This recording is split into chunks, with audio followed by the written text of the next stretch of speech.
Bible et au livre, le peuple de Dieu. C'est ce qui est plus important pour nous.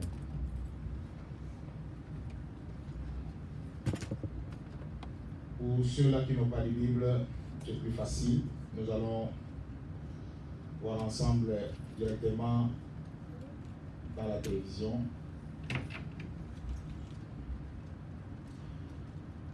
Je vais essayer de faire une petite récapitulation. Je crois que ceux qui étaient avec nous le dimanche passé, il y a aussi d'autres qui n'étaient pas avec nous le dimanche passé. J'essaierai de vous expliquer directement et rapidement, et on entre dans les sujets du jour.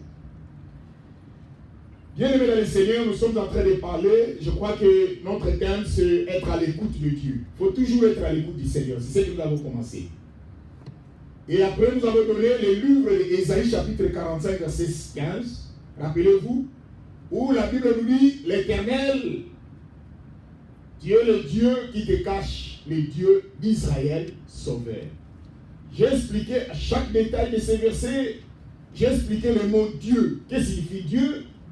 Et j'ai expliqué que le mot Dieu veut dire puissant, comme en grec et comme en hébreu.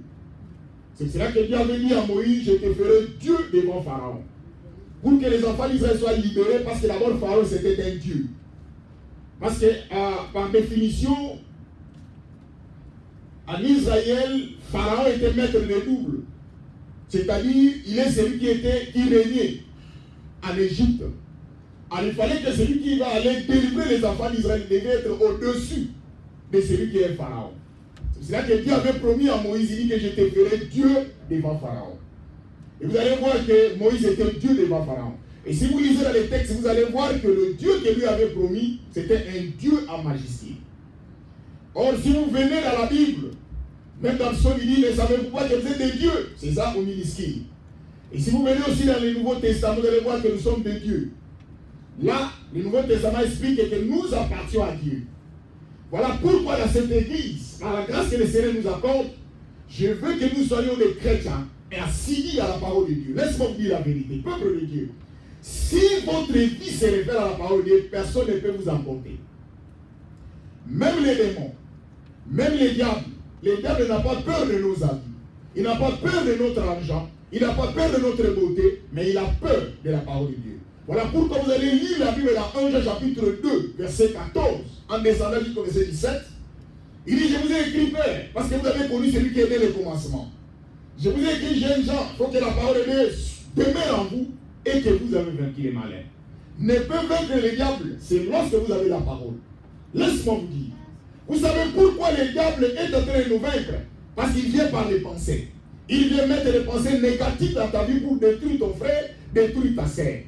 Mais, en fait, quel est l'objectif lorsque tu détruis ton frère ou tu détruis ta sœur? Dans la vie, nous avons l'objectif ou l'objectivité. C'est ce qui est le plus important. Nous avons aussi expliqué, quand nous sommes arrivés, que les textes nous disent sauveur. Comment celui qui est un Dieu qui se cache? Mais c'est Dieu-là, il est le sauveur. J'ai expliqué que à chaque fois dans notre vie, ma soeur, mon frère, nous devons chercher Dieu. Qu'on ne vous trompe pas. Il n'y a pas une limitation. Quand est-ce qu'il faut chercher Dieu et quand est-ce qu'il ne faut pas? Non.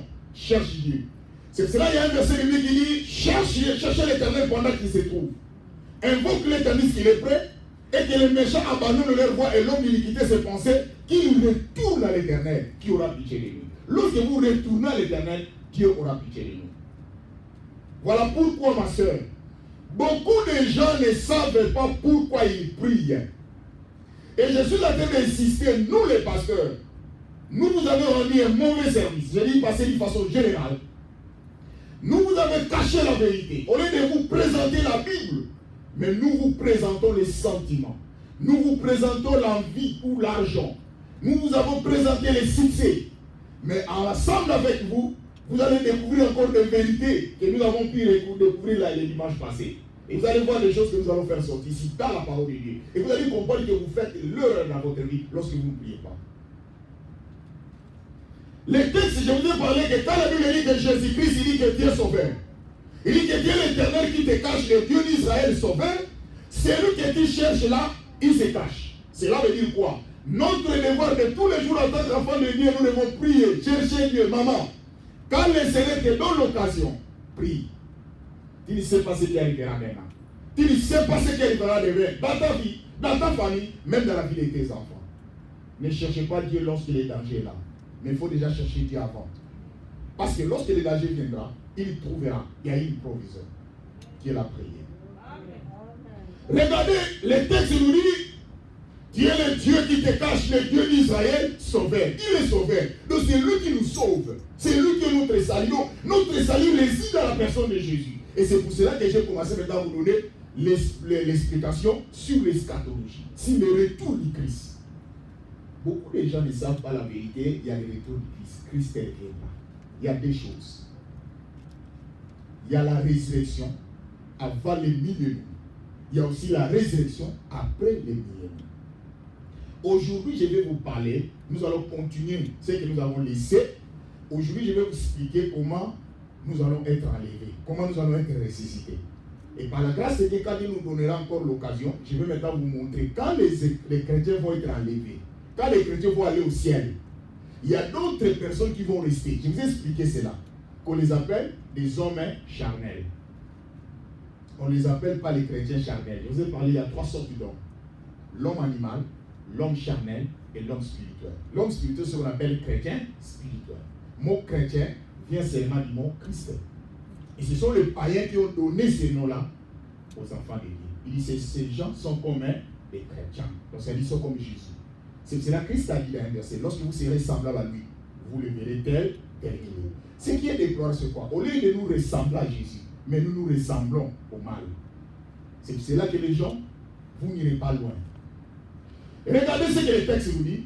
Et j'ai parlé aussi que Jésus-Christ, notre sauveur, il ne peut pas nous sauver comme ça. Mais il est passé par la croix. Il est passé de la mort de la croix. Laisse-moi encore vous dire, peuple de Dieu. La mort de la croix, c'est une mort honteuse. On appelle ça le corps. C'est une mort souffrante, humiliante, déchirante, troublante. Donc Jésus-Christ a vécu une humiliation. Personne ne peut accepter ça. Vous voyez dans vos films, on vous montre Jésus avec quelque chose ouvert. Mais la Bible, qui est le vrai film, parle que Jésus-Christ est mort nu. Voilà pourquoi toute personne qui n'accepte pas Jésus-Christ dans sa vie, il y a un jugement qui est devant vous. Il y a un jugement qui est sur vous. Je vais vous donner un conseil. Vous savez qu'entre l'enfer et la présence de Dieu, le lieu le plus favorable, c'est l'enfer. Je reprends. Entre aller en enfer et être devant Dieu avec les péchés, le lieu où vous pouvez être en paix, c'est en enfer, que d'être dans la présence de Dieu avec les péchés. Parce que la Bible dit, Dieu c'est un feu dévorant. Mais la Bible n'a jamais parlé que l'enfer c'est un feu qui dévore. C'est ça la différence. Or la Bible dit, les pécheurs ne résistent pas dans l'assemblée de Jésus. Dieu n'accepte pas les pécheurs. Voilà pourquoi même Jean 9, 31 dit, si vous priez Dieu, si quelqu'un l'honneur et fait sa volonté, c'est cela qui l'exauce. Dieu n'exauce pas les pécheurs. Même si vous priez toute la nuit, tant que les péchés sont en vous, Dieu ne vous écoute pas. Au contraire, vous l'énervez encore. Il faut qu'on vous dise la vérité. Nous ne sommes pas là pour votre argent. Nous ne sommes pas là pour faire des sentiments, mais nous sommes là pour vous aider. C'est ça la mission pastorale. Vous aider, peuple de Dieu. Prenez conscience. Prenez conscience, maman. Prenez conscience, papa. Prenez conscience, ma soeur. Vous êtes en train de grandir. La mort est devant nous. Hier, j'ai regardé une histoire. Il y a un monsieur, s'est marié avec une femme, la femme avait 5 femmes, 5 enfants. La maman, son mari lui a abandonné avec 5 enfants. Et il va rencontrer un homme. Mais l'homme en question va raconter une femme avec 5 enfants. C'est ça que je vais dire à quelqu'un. Rien n'a rapport total avec Dieu. Dieu est capable de toucher quelqu'un, quelle que soit ta position. Si Dieu touche quelqu'un, personne ne peut arrêter ce que Dieu a touché. Voilà pourquoi l'homme va aimer une femme avec 5 enfants. Qui n'est pas ses enfants? Mais parmi ses enfants, les enfants n'aimaient pas ces papas-là. Pourquoi? Ils disaient que ce n'est pas leur papa biologique. Mais ce qui est curieux, ces papas-là, ils restaient avec leur maman pendant 15 ans. Et les enfants ont vu ces papas-là, l'amour et l'affection qu'ils manifestaient à leur égard. Malgré qu'ils n'étaient pas leur papa, ça leur a changé la vie. Ces enfants plairait. Il dit non, nous avons fait du mal à ce monsieur, mais malgré le mal que nous le faisons, mais il nous aimait toujours. Quand j'ai suivi cette histoire-là, ça m'a vraiment bouleversé. Et j'ai compris que, bien aimé, le cœur de l'homme, c'est Dieu qui contrôle le cœur. Si Dieu contrôle le cœur de quelqu'un, c'est pour cela, prie Dieu dans ta vie, qu'il ne soit pas de mauvais cœurs. Ce n'est pas bon. Bien aimé, j'ai toujours l'habitude de regretter quand les gens ont l'habitude de faire du mal à leurs frères ou à leurs soeurs. Pourquoi? Pourquoi vous avez ce cœur-là? Et vous ne savez pas que lorsque tu fais du mal à quelqu'un, tu es encore sur cette terre, tu n'es pas parti au ciel, tu es encore ici. Tu ne sais pas ce qui arrivera à toi. Si pas à toi, à tes enfants. Si pas à tes enfants, à les enfants de tes enfants. C'est pour cela que j'ai toujours l'habitude de dire aux gens, préparez votre futur. Préparez votre demain avec la prière. Regardez. Jésus va se rendre à la croix, ce qui est crié à 12 heures. Or, je vous ai parlé 12 heures chez les Juifs, c'est 6 heures. J'ai déjà expliqué toutes ces réalités. Mais aujourd'hui, je vais vous expliquer le fameux verset 52 et le verset 53. Nous sommes maintenant tous dans Matthieu. Nous sommes tous dans Matthieu. Matthieu chapitre 27. J'ai incité à l'église que tout le monde devait avoir leur Bible parce que nous sommes des chrétiens. Nous ne sommes pas ici pour se voir. Nous ne sommes pas ici pour des rendez-vous inutiles, mais nous sommes ici pour chercher Dieu. Bien, même moi, votre pasteur, je cherche Dieu. Qu'on ne vous trompe pas. C'est pour cela même quand on donnait les sujets de prière, on chantait. Bien, mais chante, ne regarde pas celui qui est à gauche, à droite de toi. Parce que quand le malheur t'atteint là, lui ne sera pas avec toi. Tu seras là avec en train de combattre avec la réalité. Matthieu chapitre 27, verset 45 à 66. Mais attention, nous n'allons pas lire ça tous ensemble, mais nous allons seulement lire les versets 52 et 53. Ça, c'est notre enseignement, nous sommes en train de parler. Ce n'est pas ceux-là qui n'étaient pas avec nous. Vraiment, je m'excuse parce que je ne peux pas prendre beaucoup de temps parce qu'il y a d'autres personnes qui devaient aller dans leur travail. Regardez les textes, c'est ce que les textes nous disent, peuple de Dieu. Le sépulcre s'ouvrit. Plusieurs corps de ceux qui étaient morts ressuscitèrent.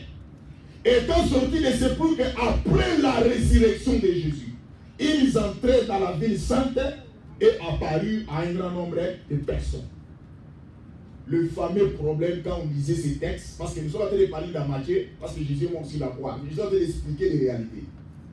Maintenant, ce qui est écrit, le verset 52, verset 53 va se retrouver ici. Et le dimanche passé, je vous ai expliqué que ce verset, pourquoi il est venu ici. Et nous avons fait l'exercice ensemble avec vous. On peut le faire aussi aujourd'hui. Rentrons ensemble. Commençons du verset 45. Nous allons lire 45 et nous allons nous limiter jusqu'au verset 55. On laisse les autres. Rentrons du verset 45. Allons-y. Vous tous avec vos Bibles. La Bible dit, depuis le 6e heure jusqu'à la 9e heure, il y eut les ténèbres sur toute la terre. Et vers la 9e heure, Jésus cria d'une voix forte, Eli, Eli, lama sabachthani, c'est-à-dire, mon Dieu, pourquoi m'as-tu abandonné? Et veut, et quelques-uns de ceux qui étaient là, l'ayant entendu dire qu'il appelle Élie. Et aussitôt l'un des courut prendre une éponge, qu'il remplit de vinaigre, et l'ayant fixé à un roseau, et lui donna à boire. Mais les autres disaient, laisse voyons si Élie viendra le sauver. Jésus poussa de nouveau un grand cri et rendit l'esprit. Nous allons aller. Verset 51. Et voici le voile du temple se déchira en deux, depuis le haut jusqu'en bas. La terre trembla, le rocher se fendit. Nous allons sauter verset 52, 53. Vous allez voir que le texte va se lire très bien. Les centeniers qui étaient avec lui pour garder Jésus, ayant vu le tremblement de terre et ce qui venait d'arriver, furent saisis d'une grande frayeur et dirent assurément, cet homme est fils de Dieu. Il y avait là plusieurs femmes qui regardaient les loin et qui l'avaient accompagné Jésus depuis la Galilée pour les servir. Vous avez vu que nous avons sauté les versets 52, 53, le texte est bien dit. Vous avez remarqué ça? Vous pouvez aller dans votre maison de le voir. Mais pourquoi l'auteur a mis les versets 52 et 53 là-bas? Et c'est ce que j'ai dit que c'était une chanson. L'auteur a annexé les versets 52 et 53, c'était une chanson. Je peux vous démontrer. Regardez maintenant ensemble avec moi. Première démonstration. Le verset 53 dit quoi? Nous commençons du verset 50. Il dit, le sépulcre s'ouvrit. Plusieurs corps de ceux qui étaient morts ressuscitèrent. Étant sortis des sépulcres après la résurrection de Jésus. Est-ce que vous avez vu Jésus ressusciter ici dans le chapitre 27? Non. Regardez maintenant la résurrection de Jésus au chapitre 28. Nous allons aller vers le chapitre 28. C'est qui est là. Donc, la résurrection de Jésus est au chapitre 28.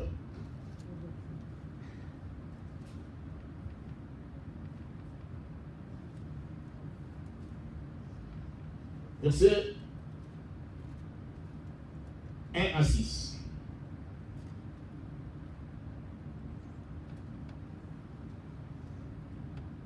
Après le sabbat à l'aube du premier jour de la semaine, Marie de Magdala et l'autre Marie allèrent voir le sépulcre. Et voici, il y a un grand tremblement de terre, car un ange du Seigneur descendit du ciel, vint rouler la pierre, et s'étend et s'assit dessus. Son aspect était comme l'éclair, et son vêtement blanc comme la neige. Les gardes tremblèrent de peur et devinrent comme morts. Mais l'ange prit la parole et dit aux femmes, pour vous, ne craignez pas, car je sais que vous cherchez Jésus qui a été crucifié. Il n'est point ici, il est ressuscité. Comme il avait dit, venez voir le lieu où il était couché. Vous avez vu ça? Donc la résurrection de Jésus parle du chapitre 28. Mais dans le chapitre 27, on parle après la résurrection de Jésus. Donc, les versets 52-53, c'est une chanson. Eschatologie.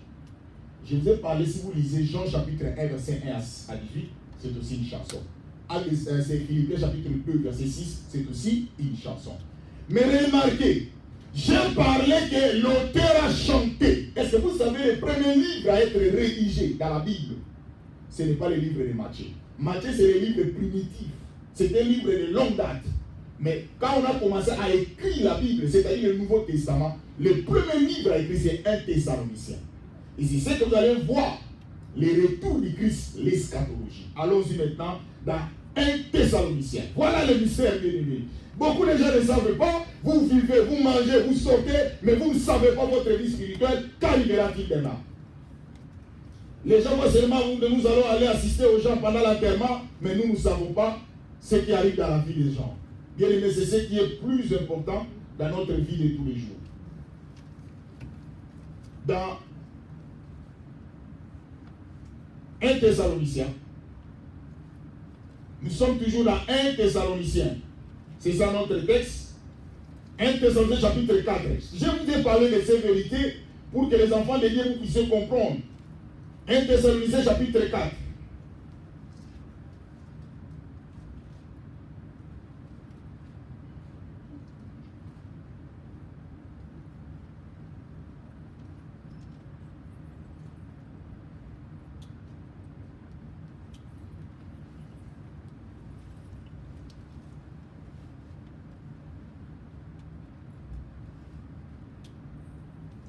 Verset 14 jusqu'à... D'abord, on peut commencer même le verset 13. Il dit, nous ne voulons pas, frères, que vous soyez dans l'ignorance au sujet de ceux qui dorment, afin que vous ne les affligez pas comme les autres qui n'ont point d'espérance. Il vous a dit que l'auteur a chanté une chanson d'espérance. Espérance, c'est-à-dire l'espoir. Il dit, car si nous croyons que Jésus-Christ est mort et qu'il est ressuscité, croyons aussi que Dieu ramènera par Jésus-Christ avec lui ceux qui sont morts. Voici, en effet, ce que nous vous déclarerons après la parole du Seigneur. Nous les vivants restés pour l'avènement du Seigneur, nous ne devancerons pas ceux qui sont morts. Car le Seigneur lui-même a un signe donné par la voix d'un archange au son de la trompette de Dieu descendant du ciel. Les morts en Christ se ressusciteront premièrement. Ensuite, nous les vivants qui serons restés, nous serons tous ensemble enlevés sur eux, avec eux sur le nuée, à la rencontre du Seigneur dans les airs. Ainsi nous serons toujours avec le Seigneur. Consolez-vous donc les uns les autres par ces paroles. Je vous ai expliqué pendant que j'ai prêché ici. Ma soeur, mon frère, lorsque quelqu'un meurt, il y a une destination. soit vous allez en enfer, soit vous allez au ciel. Mais pour aller en enfer, on ne parle pas directement en enfer. Il y a deux endroits qu'on appelle des tentes salles d'attente. Pour ceux qui vont en enfer, ils se reposent dans le séjour des morts. Mais pour ceux-là qui vont au ciel, ils se reposent dans le paradis. C'est pour cela que Jésus avait dit à l'homme qui était sur la croix, il dit, tu seras avec moi aujourd'hui dans le paradis. Personne n'est entré au ciel jusqu'à présent. Nous attendons le moment. Mais pour entrer au ciel, ce n'est que celui qui a accepté Jésus-Christ dans sa vie comme Seigneur et Sauveur. Et j'ai dit, ce n'est pas celui qui vient à l'église qui entrera dans le ciel, mais celui qui a accepté Jésus comme Seigneur et Sauveur dans sa vie. Et non seulement encore là-bas, mais celui qui pratique la parole de l'Éternel. C'est pour cela que la Bible dit, il y a un verset qui dit, il faut profession de connaître Dieu, mais il est réuni par leurs œuvres. C'est pour cela que vous voyez aujourd'hui les gens qui prient, ce sont eux qui font des dégâts, qui font la honte de Jésus. Et vous savez aujourd'hui, il y a des gens qui sont devenus des incrédules aujourd'hui. Pourquoi? Parce que les gens nous voient venir dans l'église prier, mais nos comportements, nos actes que nous posons est en contradiction flagrante avec la parole de Dieu. Nous ne sommes pas des modèles et nous décourageons les autres. Nous bloquons la porte aux autres d'y entrer dans le royaume. C'est cela que vous allez voir celui qui vient à l'église. Et la plupart, c'est que j'ai constaté, les gens qui prient sérieusement, ce sont les premiers empiriques, les premiers voleurs, les premiers escrocs. C'est ce que nous avons compris. Et ils ont compris que la bonne manière, c'est de tromper les gens en venant à l'église. Quand les gens te voient avec une grande Bible, quand les gens te voient donner la dîme, quand les gens te voient donner l'offrande, ils disent vraiment, cette maman, cette soeur, vraiment le ciel est tout près d'elle. Attention, la Bible dit, on ne se trompe pas, on ne se moque pas de Dieu. Ce que l'on aura sémé, il est moissonnera. Voilà pourquoi, nous dans cette église, nous vous disons la vérité. Ma soeur, vous pouvez m'aimer, vous ne pouvez pas m'aimer parce que je vous dis la vérité. Ce n'est pas mon problème. Moi, mon problème, c'est de parler de la vérité. C'est à toi maintenant d'appliquer ce que je vous dis. Je ne veux pas qu'un jour, que le Seigneur me pose la question, que j'étais envoyé pour dire à ces gens-là la vérité, mais tu as caché la vérité. Je vais être irréprochable. Voilà pourquoi je vous parle de la vérité. Ma soeur, mon frère, regardez le mystère, ce qui va se passer. Je vous ai montré que quand le Seigneur reviendra, il y a d'autres personnes dans leur vie ne connaîtront pas la mort. Est-ce que vous savez que Élie, le Teshvik, n'a jamais subi la mort dans sa vie? Élie n'a jamais été enterré. Vous savez cela? Dans la Bible. Il y a Enoch qui n'a jamais été enterré. Ça, ce sont des gens qui sont partis comme ça. Ils n'ont jamais connu la mort. Je vous dis qu'il y aura des gens qui ne connaîtront pas la mort. Les choses que je vous parle, c'est là est biblique. Et je vais vous démontrer ça à la lumière de la parole de Dieu. Il y a des gens qui ne mourront jamais. Ils seront vivants. Et maintenant, est-ce que ça nous dit quoi? Il y aura un moment, personne ne saura. Quand le Seigneur va venir, il dit maintenant, il sera par un signal. C'est-à-dire, Dieu va envoyer les anges pour aller récupérer les chrétiens qui l'ont servi. Le temps est arrivé, c'est le retour du Christ. Ma sœur, je vais vous dire qu'il y aura un moment que nous allons tout laisser. Les habits, les femmes, les enfants, l'argent, les hommes, tout, nous allons tout laisser. C'est indépendamment de notre volonté. Nous avons quelqu'un qui nous dirige, c'est Dieu. Un jour là, tu n'as rien à dire. Et tu n'as rien à faire.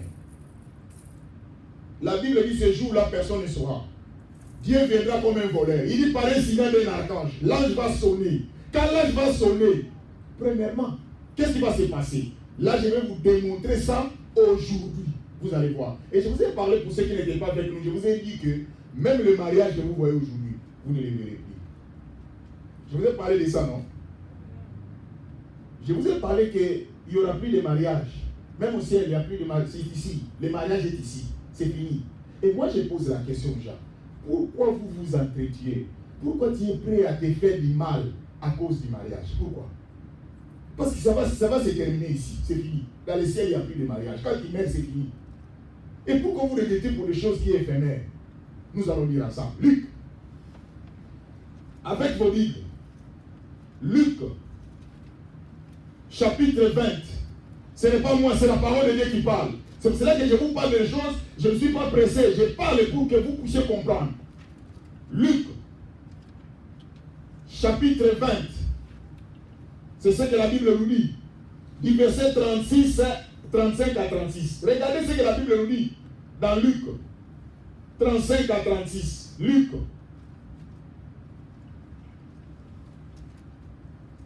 Luc chapitre 20. Je ne sais pas si je suis dans les livres de Luc. Vous êtes?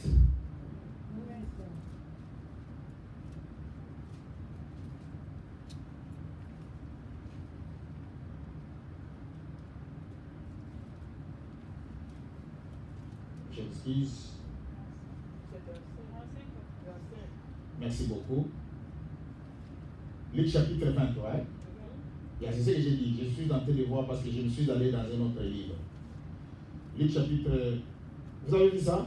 Oui. Est-ce qu'il y a quelqu'un qui peut lire ça parce que moi je ne trouve pas? C'est Luc chapitre 20. Oui. Luc 20, 35, 36. Yeah. Mais ceux qui seront trouvés dignes d'avoir part au siècle à venir et à la résurrection des morts ne prendront ni femme ni mari. Est-ce que vous avez entendu? Oui. Continuez. 36. Car ils ne pourront plus mourir parce qu'ils seront semblables aux anges et qu'ils seront fils de Dieu, étant fils de la résurrection. Étant fils de la résurrection. Vous voyez qu'il n'y aura plus de mariage, c'est ici. Et moi, le jour où je me posais la question, je ne suis pas contre le mariage, il faut que vous vous mariez. C'est ce que la Bible nous dit. Mais laisse-moi vous dire, mais pourquoi vous, parce qu'un mari vous a déçu, ou une femme vous a déçu, vous êtes prêt même à vous donner la mort. Et vous allez en faire pour rien. Parce que c'est vrai que les sentiments terrestres, ça va se limiter ici. Et après, ici, il n'y a plus de mariage. Je vous ai dit, il n'y a plus de mariage. C'est fini.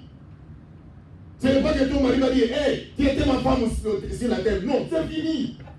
C'est ici. C'est ce que je vous dis. C'est la Bible qui nous dit. Le frère vient de lire, ça vous avez entendu. Mais vous ne savez pas cela. Mais voilà ce que les diables vous fait quoi.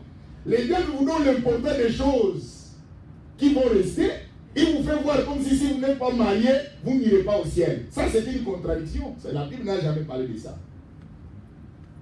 J'ai vu des gens prêts même à se découdre, à se faire du mal, parce que le mari lui a déçu. Je sais que ça fait mal, mais n'allez pas jusqu'à te supprimer la vie. Tu vas aller en enfer quand tu te donnes la mort.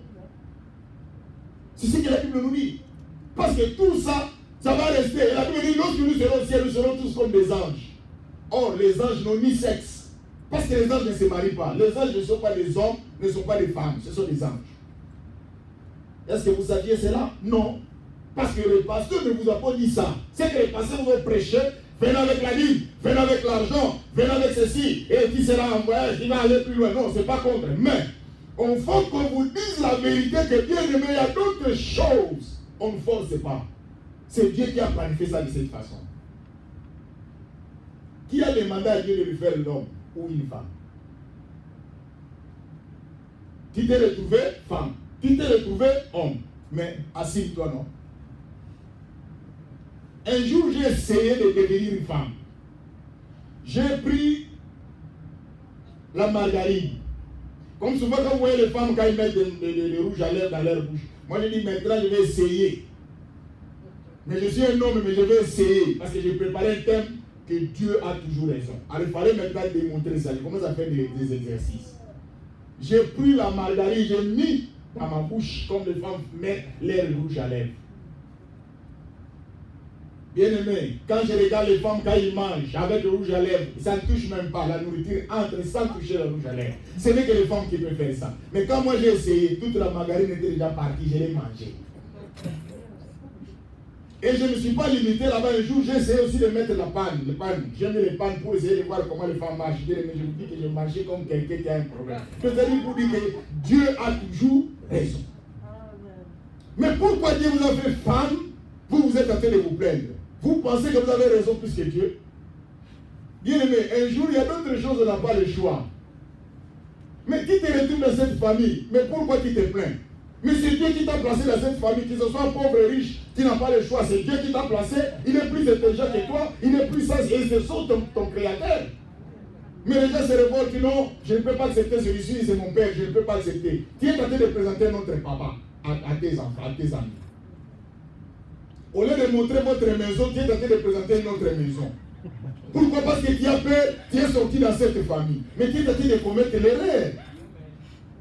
Mais tu ne sais pas pourquoi Dieu t'a placé dans cette famille. Je vais dire à quelqu'un, le Dieu que nous servons ne commet pas de péché, il ne fait jamais l'erreur. S'il t'a placé femme, il sait pourquoi. Vous savez que si Dieu t'a fait un homme, peut-être que tu n'arriveras même pas à l'âge que tu as aujourd'hui.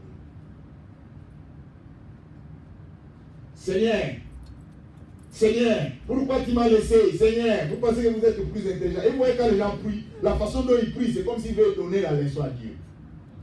On n'enseigne pas un créateur. C'est lui qui t'a créé. C'est cela qu'avec tes défauts, accepte-toi. Vous savez pourquoi Dieu t'a mis avec tes défauts là? Parce qu'il savait que s'il n'allait pas laisser ces défauts là, on t'allait déjà t'éliminer, non? Et les gens ne te font même pas attention à toi. C'est grâce à ces défauts là que Dieu t'a protégé, non? Oh Seigneur, fais-moi comme elle. Seigneur, que je sois comme les anges. Seigneur, les anges ne se marient pas. Mais maintenant tu veux te marier, mais tu demandes aussi que les anges te fassent comme un ange. Ça, c'est une contradiction, non? Peuple de Dieu, la Bible dit, lorsque l'enlèvement va se faire, quand le Seigneur va venir, regardez les choses. Bien aimé, je vous ai expliqué que quand le retour du Christ va se faire, il y a des gens qui vivent dans le péché. N'entendons pas ces sons de la trompette. Vous savez, les péchés, quand vous faites les péchés, ça fait des bruits. Hein? C'est vrai, même si vous regardez, vous allez voir les gens qui vivent dans les péchés ici, si c'est du tel, qu'est-ce qu'ils font? Ils sont distraits. Ils n'arrivent plus à effrayer leur chana. Ils sont dans une distraction totale. Peuple de Dieu, la Bible dit, lorsque le Seigneur reviendra par le son de la trompette, des signaux de Dieu, il dit, les morts en Christ se ressusciteront premièrement. C'est-à-dire qu'il y a des gens qui sont morts en Jésus. Voilà pourquoi, ma soeur, accepter dans ta vie d'avoir Jésus, même si la mort te surprend, mais tu as le Seigneur, parce qu'un jour, tu seras ressuscité. Les morts en Christ te ressusciteront premièrement. Qu'est-ce qui va se passer dans l'enlèvement? Nous qui sommes vivants, parce qu'il y a d'autres personnes qui ne subiront pas la mort, ils seront vivants. Ceux qui connaissaient les seigneurs qui sont morts, ils vont d'abord être ressuscités. Et ils nous trouvent, nous qui sommes vivants. Et ensemble avec eux, nous serons enlevés dans les airs à la rencontre du Seigneur. C'est ce qui va se passer. Et je vous ai dit que cela va se faire à une vingtième de seconde, à l'éclat d'œil. Je vais vous démontrer ça à la lumière de cette écriture. Allons-y maintenant. 1 Corinthiens, chapitre 15.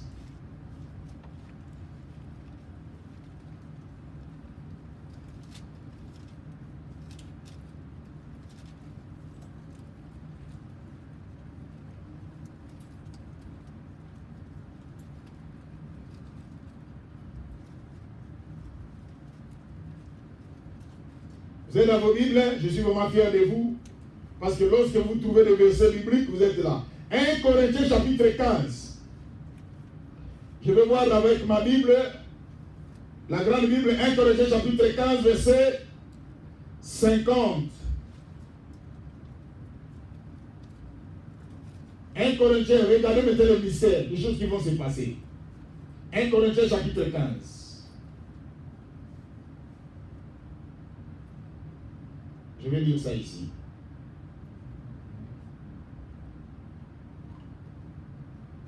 Il dit, ce que j'ai dit, frère, c'est que la chair et le sang ne peuvent hériter le royaume de Dieu. Et que la corruption n'hérite pas l'incorruptibilité. Voici, je vous dis un mystère. Il appelle ça un mystère. Il dit, nous ne mourrons pas tous. Je vous ai dit que tout le monde ne va pas mourir. Vous avez vu ça? Nous tous, nous ne mourrons pas tous. Nous tous, nous serons. Il y a d'autres personnes qui vont rester. Vont voir comment le Seigneur va revenir. Nous ne mourrons pas tous. Mais tous, nous serons changés. Comment? À un instant. À un éclat d'œil. À la dernière trompette. La trompette sonnera. Les morts ressusciteront premièrement. C'est-à-dire les morts incorruptibles. Et nous serons changés. Car il faut que ce corps corruptible revête l'incorruptibilité. Et que ce corps mortel revête l'immortalité. Lorsque ce corps corruptible aura revêtu l'incorruptibilité, et que ce corps mortel aura revêtu l'immortalité, alors s'accomplira la parole qui est écrite. La mort a été engloutie dans la victoire. Mort, où est ta victoire? Oh mort, où est ton aiguillon? L'aiguillon de la mort. L'aiguillon de la mort, c'est le péché. La puissance du péché, c'est la loi. Mais grâce soit rendue à Dieu qui nous a donné la victoire par notre Seigneur Jésus-Christ. Ainsi, mes frères bien-aimés, soyez fermes, inébranlables. Travaillez de mieux en mieux. L'œuvre du Seigneur, que votre travail ne sera pas vain dans le Seigneur. Vous avez vu que bien-aimés, nous tous, nous n'allons pas mourir. Qu'est-ce qui va se faire? Les autres vont être ressuscités. Ma sœur, je vais dire à quelqu'un, nous avons le corps qu'on appelle le corps corruptible. Mais quand nous allons ressusciter, Dieu va nous donner un corps incorruptible. C'est-à-dire un corps qui ne se décompose pas. Voilà, peuple de Dieu. J'ai dit un jour ici aux enfants de Dieu, faisons attention, prenez soin de votre corps. Quand vous allez ressusciter, il n'y aura pas un autre corps. C'est toujours les mêmes corps que vous avez. Je vous ai parlé de ça. C'est ce que la Bible nous dit. Lorsque vous avez votre corps, prenez soin de votre corps. Si demain vous avez une cicatrice, quand vous allez ressusciter avec ces cicatrices-là. Est-ce que vous savez? Je vous devez prendre soin de votre corps. Quand Jésus est ressuscité, il est ressuscité comment? Avec le même corps, oui ou non? Avec le clou, avec les signes de clous, oui ou non? Oui. Il est ressuscité avec le même corps, mais avec les signes de quoi? Des clous. Voilà, peuple de Dieu. Quand le Seigneur reviendra, il y aura les morts en Christ vont ressusciter. Il dit par les clés d'œil, et ils vont ressusciter. Il raconte les chrétiens qui sont vivants. Ensemble, nous serons enlevés à la rencontre du Seigneur dans les airs. Mais ce qui est merveilleux, notre corps va revêtir un corps de gloire. Il n'y aura plus la mort. Et je vais vous expliquer par la grâce de Dieu, je crois que je vais travailler sur ça, et je vais vous expliquer comment les gens qui vont rester, ceux qui vont signer. C'est la souffrance. Personne ne va supporter ça. Il ne faut pas aimer. Quand vous allez entendre ça, vous allez être surpris. Vous allez dire, Seigneur, fais-moi grâce que je sois enlevé avant. Parce que nous avons d'abord l'enlèvement des églises. Parce que l'église va être enlevée. C'est-à-dire, l'église, je vous ai parlé des chrétiens spirituels, vont être enlevés à la rencontre du Seigneur. Les autres vont rester. Les autres, ce sont qui? Ce sont des chrétiens charnels. Un pied dedans, un pied dehors. Ce sont eux qui vont rester. Et qu'est-ce qui va se passer? Je vais vous expliquer. Quand l'enlèvement va se faire, il y a des chrétiens, il y a des hommes charnels et ne savent pas que l'enlèvement vient de s'effectuer. Parce qu'ils seront surpris. Je vous ai dit que celui qui va entendre la voix là, ce n'est que des chrétiens spirituels. C'est pour ça que chaque jour vous devez prier pour que cette voix, pour que votre oreille soit ouverte, afin d'entendre cette voix-là du retour du Christ. Maintenant, ça sera comme un dimanche. Comme ça, par exemple, nous prions chaque dimanche. Tellement l'enlèvement s'est fait, les gens sont déjà partis. Tu es avec ton mari, la femme part, le mari reste. Ou peut-être le mari part, la femme reste. C'est pour cela qu'il faut faire l'effort, toi avec ton mari, ou avec ta femme, avec tes enfants, vous partez. C'est ce qui est plus important. Parce que si vous avez de l'amour de votre mari, ou de vos enfants, ou de vos femmes, vous devez faire l'effort de les prêcher Jésus. Parce que s'il va en enfer, c'est pitié. Donc quelqu'un qui vivait avec vous sur la terre, il va en enfer. Et vous savez, l'enfer, c'est quoi? C'est la souffrance éternelle. Il n'y a pas de calendrier là-bas.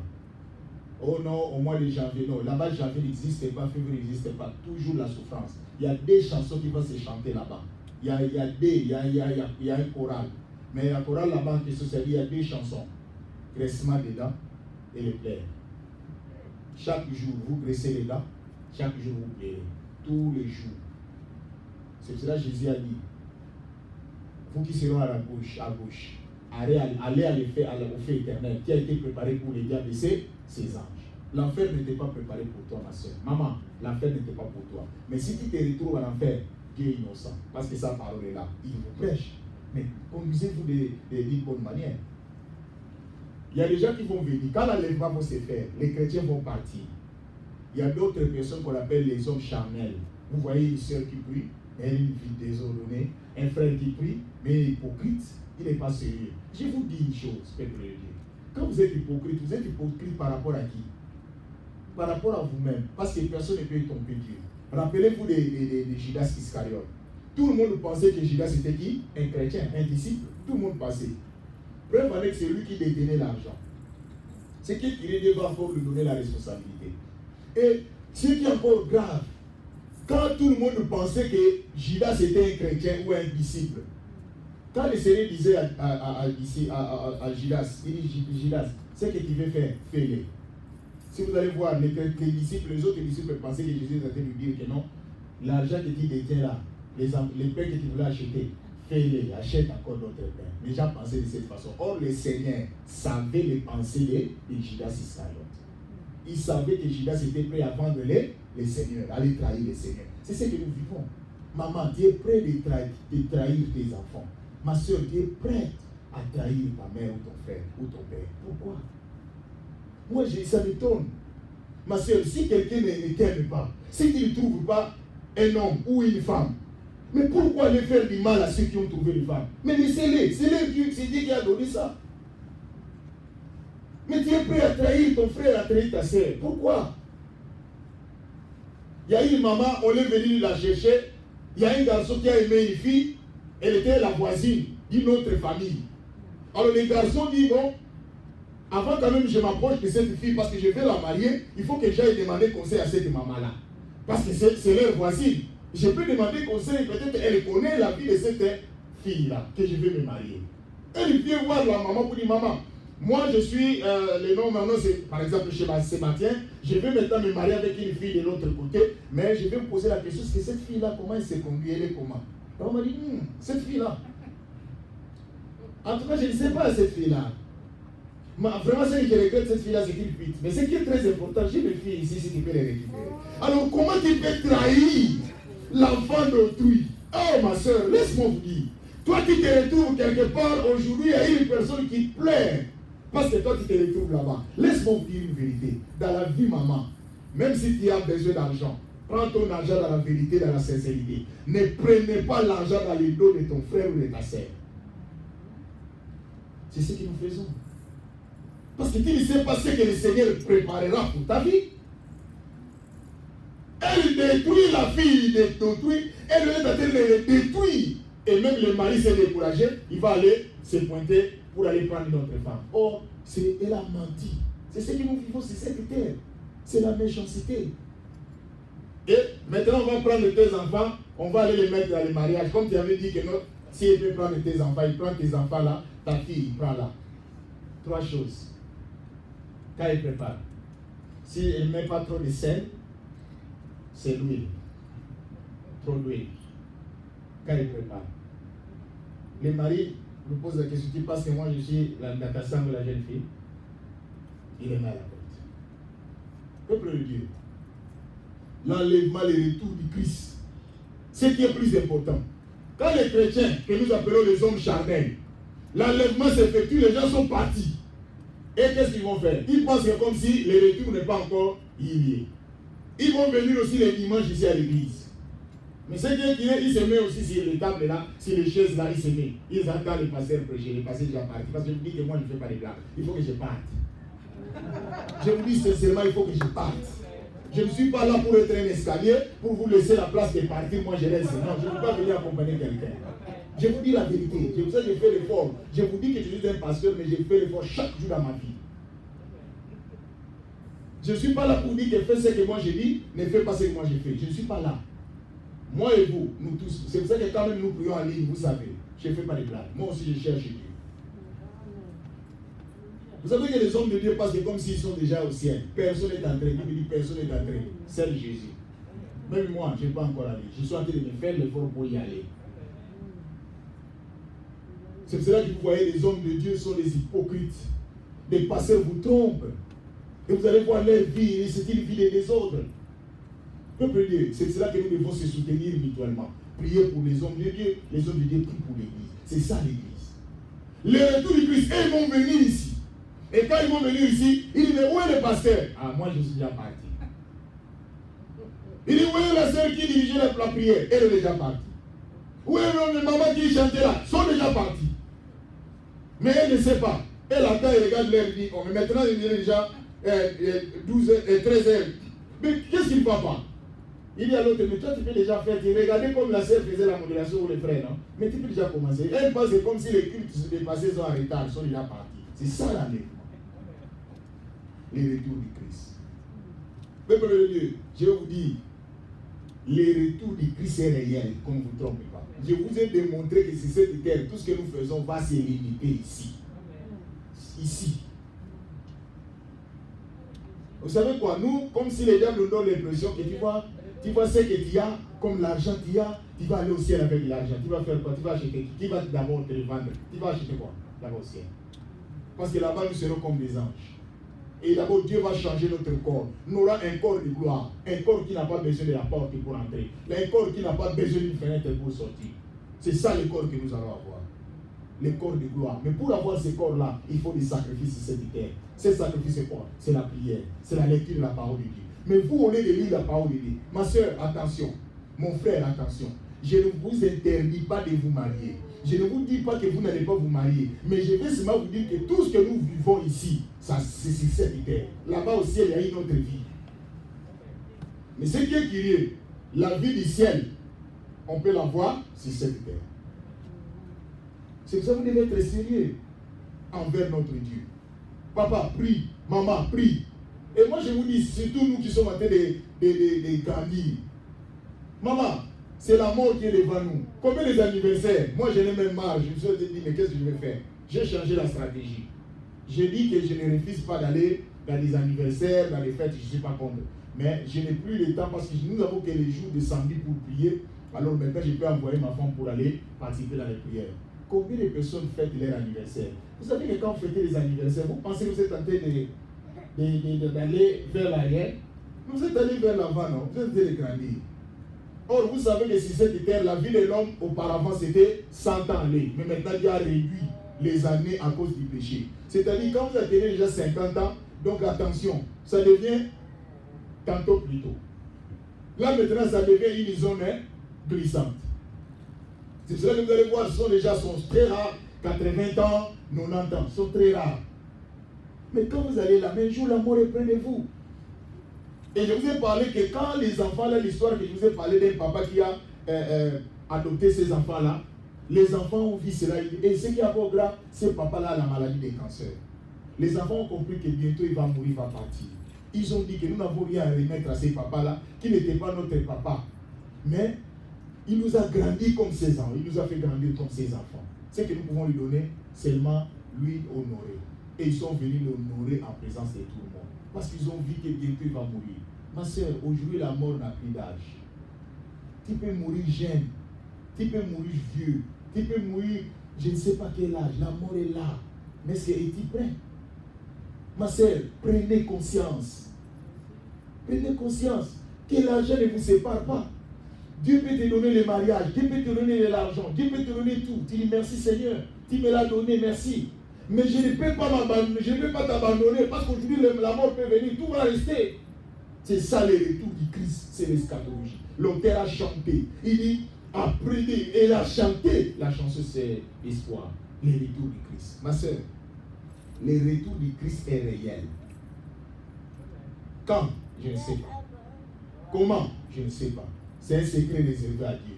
Il dit, il viendra par les clés d'œil. Tu vas te retrouver, le Seigneur est venu et nous sommes partis au ciel. Et je vais dire à quelqu'un, dans le ciel, nous serons là-bas pour toujours. Et nous serons avec le Seigneur pour toujours. Bien, c'est merveilleux être dans la paix.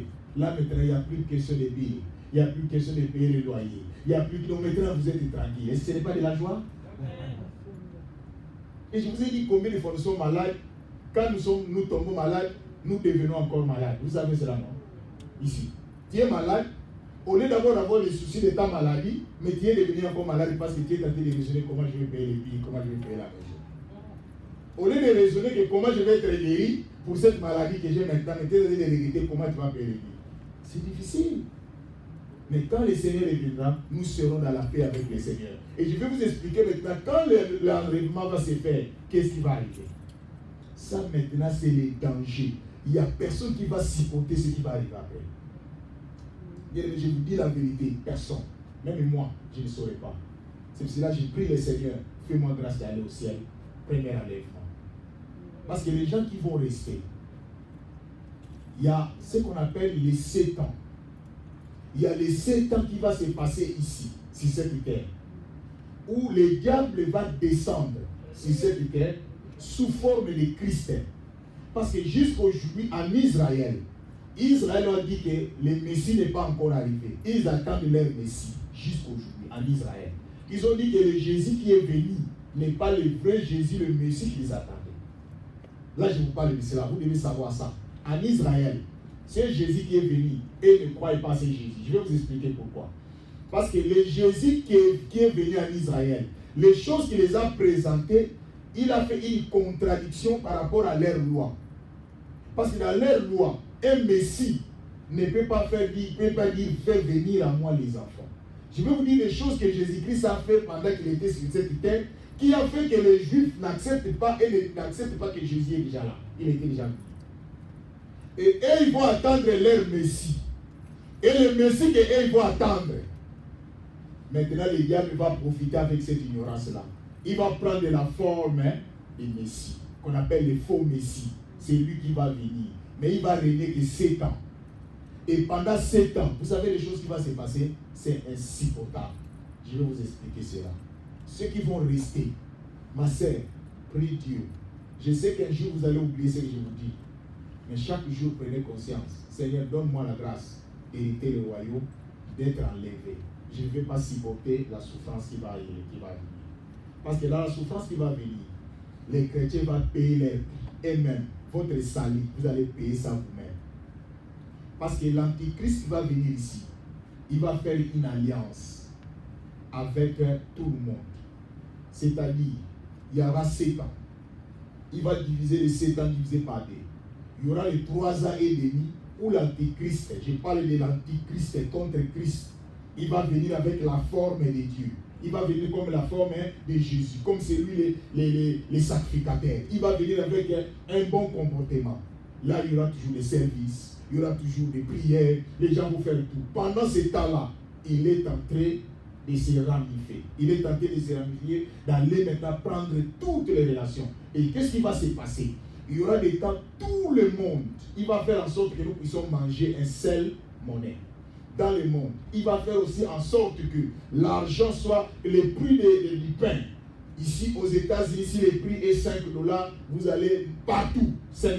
C'est ce qui va travailler. Ça, c'est le travail qu'il va faire pendant 3 ans et demi. Et pendant ces 3 ans et demi, les chrétiens qu'on appelle les chrétiens, hommes charnels, et ils pensent toujours que Jésus-Christ n'est pas encore arrivé. Et ils vont dire ça, c'est le Messie. Ça, c'est le Seigneur. Oh, ce n'est pas le Seigneur, mais c'est le diable. Je vais vous démontrer ça, comment il va prendre la forme du Christ. Et il va commencer à faire des sacrifices dans les temples. Mais quand les 3 ans et demi vont être atteints, il dit stop. Parce qu'il reste 3 ans et demi. Maintenant, il montre la vraie face de l'humanité. Là maintenant, tu ne peux pas acheter, tu ne peux pas boire, tu ne peux pas manger si tu n'as pas la marque de la bête. Et cette marque de la bête, il va mettre ça dans 2 positions. L'une sera dans le front, l'autre dans la main droite. Quand il va te mettre la marque de la bête, pour acheter, il faut présenter la marque de la bête. Or, cette marque-là, si tu prends ça, tu n'hériteras pas le ciel, tu iras en enfer. Et maintenant, les chrétiens qu'on appelle les hommes charnels, quand ils vont comprendre, ce n'est pas le Messie. Il dit maintenant que la conscience arrive après. Or, Jésus est déjà parti avec les premiers chrétiens pendant l'enlèvement. Et ceux qui vont rester, quand ils vont remarquer, ils vont dire maintenant Jésus est déjà parti, ça ce n'est pas le Messie. Il va prendre conscience, lui maintenant il va montrer la vraie face de l'humanité. Là maintenant il commence à persécuter des chrétiens qu'on appelle des hommes charnels. Et ceux-là, pour acheter, il faut avoir la marque de la bête, soit dans les fronts, soit dans la main droite. Et les chrétiens qu'on appelle les hommes charnels vont refuser. Parce qu'eux, ils connaissent la Bible, ils connaissent la parole de Dieu, que lorsque vous avez cette marque-là, vous n'hériterez pas le royaume. Et ils vont refuser. Comme vous refusez, vous allez rester enfamés, vous allez souffrir. Et la Bible nous dit vous serez emprisonnés. Il y a d'autres qui seront dans les cachots et vont vous faire mourir. Il y a d'autres qui seront prêts à donner leur vie, à accepter de ne pas prendre la marque de la bête afin d'hériter le royaume de Dieu. Quelle souffrance! Quelle souffrance, ma soeur! L'église et les hommes de Dieu vont vous dire la vérité. Maman, si tu ne pries pas, ma soeur, tu es dans l'ignorance. Tu cherches ta main en toi-même. Voilà pourquoi nous prions. Voilà pourquoi nous cherchons Dieu de nous faire grâce. Nous sommes quand même là. Pourquoi vous ne vous posez pas la question? Vous pensez que nous prions parce que nous sommes seulement nous? Nous prions parce que nous avons connu ce que la Bible nous dit. Moi, je ne peux pas accepter cette humiliation. Bien aimé, pour manger, malgré qu'il y a l'argent, On te dit, avec ton argent, il dit, je vais acheter les pains. Il dit, tu vas acheter les pains. Où est ton argent? Il dit, mon argent là. Il dit, ça ne suffit pas. Montre-nous la marque de la bête. Soit tu montes la main droite, soit tu montes dans les fronts. S'il n'y en a pas, tu n'achètes pas. Remarquez maintenant, pendant 10 jours, tu n'as pas acheté, tu n'as pas mangé. Comment tu seras? Vous plaquez. Mais aujourd'hui, quand on te dit gêner, tu ne veux pas gêner. Il dit non, moi j'ai de l'estomac, je ne peux pas supporter la famille. C'est le moment de faire des sacrifices pour qu'un jour le Seigneur reviendra. Tu seras levé dans les heures. Mais vous ne voulez pas vous sacrifier aujourd'hui. Aujourd'hui, tout le monde fait la facilité. Mais vous ne savez pas, le pire arrivera. Et beaucoup de gens plairont. Plairont. Peuple de Dieu, voilà les choses que je vous dis. C'est là, le retour du Christ. C'est l'enlèvement. Nous allons fermer nos yeux. Et nous allons demander à Dieu de nous aider. Ma sœur, tu es prêt? Est-ce que tu es capable de supporter cette souffrance?